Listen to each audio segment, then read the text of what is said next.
ఇక అసెంబ్లీ ఎన్నికల్లో అధికారం కోల్పోయినటువంటి కారు పార్టీ ఇప్పుడు సైలెంట్గా అయిపోయిందని అనడానికి అనేక కారణాలు ఇప్పుడు మన ముందుకు వస్తున్నాయి. అయితే ఆ పార్టీకి చెందినటువంటి ఎంపీలు, ఎమ్మెల్యేలు, కీలకమైనటువంటి నేతలు కూడాను కాంగ్రెస్ అయిన తర్వాత బీజేపీ పార్టీలో చేరుతున్నట్టుగా సమాచారం అందుతోంది. దాని మేరకు ఇప్పటి వరకు ఆ బీఆర్ఎస్ పార్టీ నుంచి అగ్రనాయకత్వం కూడాను ఏమాత్రం స్పందించడం లేదు.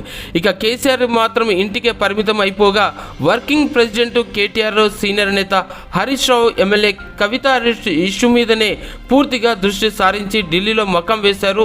ఆ విషయం మీదనే బాగా క్షుణ్ణంగా ఆలోచన చేస్తూ ఏ రకంగా అడుగులు వేయాలనేటువంటి ధోరణితోటి ముందుకు సాగుతున్నటువంటి పరిస్థితి కనబడుతుంది. మొత్తం మీద చూస్తే పార్టీని, నేతలను, క్యాడర్ని ఏమాత్రం పట్టించుకోలేకుండా పోతుంది ఇప్పుడు ప్రస్తుత బీఆర్ఎస్ పార్టీలో. ఇక పార్టీ మారేటువంటి లీడర్లను కూడా గుర్తించి వారిని బుజ్జగించేటువంటి ప్రయత్నాలు కూడా ఏమాత్రము బీఆర్ఎస్ పార్టీ చేయలేకపోతుంది. ఆ తర్వాత వేరే ఇతర పార్టీలోనికి నాయకులందరూ జంప్ అయ్యేటువంటి పరిస్థితి కనబడుతుంది. అయితే బీఆర్ఎస్ నుంచి రోజు రోజుకు వలసలు భారీ స్థాయిలోనే పెరిగిపోతున్నాయి.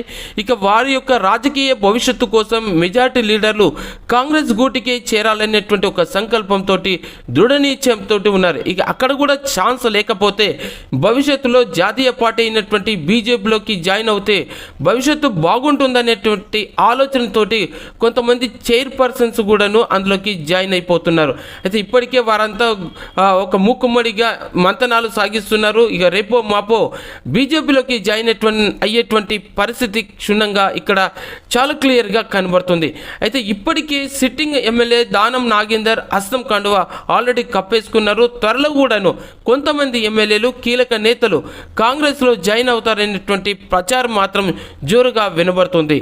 మొత్తం మీద చూస్తే పార్టీ నుంచి నేతలందరూ వెళ్ళిపోతున్నారు. మాజీ CM KCR, working president KTR ప్రేక్షక పాత్రనే వహిస్తున్నారన్నటువంటి విమర్శలు కూడా ఆ పార్టీ వర్గాల నుంచి వినబడుతున్నాయి.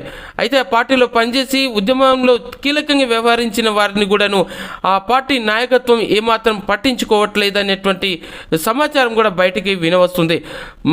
మరి పార్టీని మారేటువంటి ఎమ్మెల్యేలను గుర్తించి వారితో సంప్రదింపులు చేయడమా, లేక వారిలోకి వెళ్ళి బుజ్జగించడం అనేటువంటిది చేయడం అనేటువంటిది ఏమాత్రం ఆ పార్టీ పెద్ద లీడర్లు కృషి చేసినటువంటి సంకేతాలు కూడా ఏమాత్రం కనబడట్లేదు అనేటువంటిది వినబడుతుంది. దానికి సంబంధించినటువంటి నాయకులు కూడా ఆ విషయం మీద పెదవి విరుస్తున్నారు. అయితే పార్టీ మారుతున్నారనేటువంటి విషయాన్ని కూడా తెలుసుకునే ప్రయత్నం కూడా పార్టీ పెద్దలు చేస్తలేరనేటువంటి విమర్శలు కూడా భారీ స్థాయిలో వినబడుతున్నాయి. అయితే పార్టీ మారబోతున్నామని తెలిసినా కూడాను సరే అది మీ ఇష్టం అన్నట్టుగా సమాచారంతో బయటికి లీక్ అవుతున్నటువంటి విషయాలు, దీంతో పార్టీ మారేటువంటి లీడర్లు బయటికి వెళ్ళిపోవచ్చు అనేటువంటి సంకేతాలు కూడా పరోక్షంగా బయటికి వచ్చినట్టుగా ఓ మాజీ మంత్రి కామెంట్ చేశారు.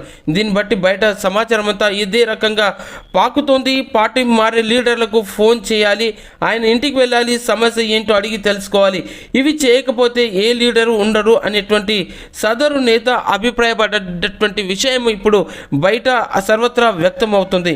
ఇక మాజీ ఎమ్మెల్యే ఆరూరి రమేష్ పార్టీ మారుతున్నటువంటి విషయాన్ని ఎర్రబెల్లి దయాకర్ రావు గుర్తించేశారు.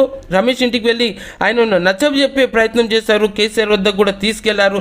ప్రత్యేకంగా మాట్లాడించి పార్టీలోనే కొనసాగాలనేటువంటి విషయం మీదనే ఉండాలని చెప్పేసి ఆయనను బుజ్జగించినటువంటి ప్రయత్నం జరుగుతుంది. మొత్తం మీద చూస్తే పార్టీ మారే లీడర్లను కేసీఆర్ స్వయంగా బుజ్జగించినా కూడా ప్రస్తుతం ఏమాత్రం ప్రయోజనం లేకుండా పోయిందనేటువంటి చర్చ సర్వత్రా జరుగుతుంది. మొత్తం మీద చూస్తే బీఆర్ఎస్ పార్టీ జాతీయ పార్టీగా ఎదగాలనుకున్నటువంటి తరుణంలో ఆ పార్టీ ప్రభుత్వం నిలబెట్టుకోలేక, ఆ తర్వాత ఎమ్మెల్యేలు లోక్సభ అక్కడ అసెంబ్లీలో గెలవలేకపోగా తమ ప్రభుత్వం నిలువున కుప్పకూలిపోవడము, ఆ తర్వాత అనేక విచారణలకు వారు ఉండడము, తర్వాత వారు చేసినటువంటి అవినీతి కార్యకలాపాల మీద కూడా భారీ ఎత్తున విచారణ కొనసాగించడము, ఆ తర్వాత ఈలోగానే కవిత కూడా అరెస్టు కావడము, ఇలాంటి అనేక విషయాలు కూడా వారి పార్టీ ముందుకు ఇప్పుడు ఛాలెంజ్గా నిలబడ్డాయి. దీన్ని విషయాలను గుర్తించుకొని పార్టీ క్యాడర్ కూడాను తమ భవిష్యత్తు ఏమిటో నిర్ణయించుకోవాలి, ఇప్పుడే సరైన నిర్ణయం తీసుకోవాలనేటువంటి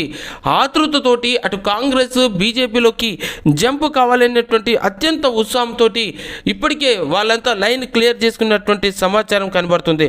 మొత్తం మీద చూస్తే పార్టీ అధిష్టానం మాత్రం లిక్కర్ కేసులో అరెస్ట్ అయినటువంటి ఎమ్మెల్యే కవిత బెయిల్ కోసమే ఈ మాజీ మంత్రులందరూ ప్రయత్నం చేస్తున్నారు. వారంతా ఢిల్లీకి వెళ్ళినట్టుగా తెలుస్తుంది. కానీ పార్టీ లీడర్ల వలసల మీద మాత్రం ఎవరు దృష్టి సారించట్లేదు అనేటువంటి విషయం అనేక రకాలైనటువంటి విమర్శలు కూడా వినబడుతున్నాయి.